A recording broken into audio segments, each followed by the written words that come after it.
Hello everyone, welcome back to my mini blog and welcome back to our kitchen also. তো আজকে আমরা বানাতে চলেছি বাটার চিকেন আর তার সাথে চিকেন কষা।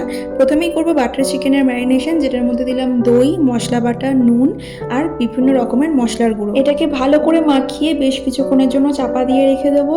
এটা হচ্ছে কি চিকেন কষার ম্যারিনেশন, যেখানে আমি রসুন ছাড়াচ্ছিলাম আর সুতপা দিয়ে এখানে জিনিসপত্র রেডি করছিল। তো প্রথমে রেডি করছিলাম বাটা মশলাটা, যেটার মধ্যে পেঁয়াজ, রসুন, আদা, টমেটো, কাঁচা লঙ্কা সবকিছু দিয়ে ভালো করে একটা মিক্স বানিয়ে বাটা মশলা বানানো হয়েছিল। তার সাথে সর্ষের তেল আর সমস্ত রকম গুঁড়ো মশলা দিয়ে ভালো করে মেখে বেশ কিছুক্ষণের জন্য ম্যারিনেট করে রেখে দিতে হবে।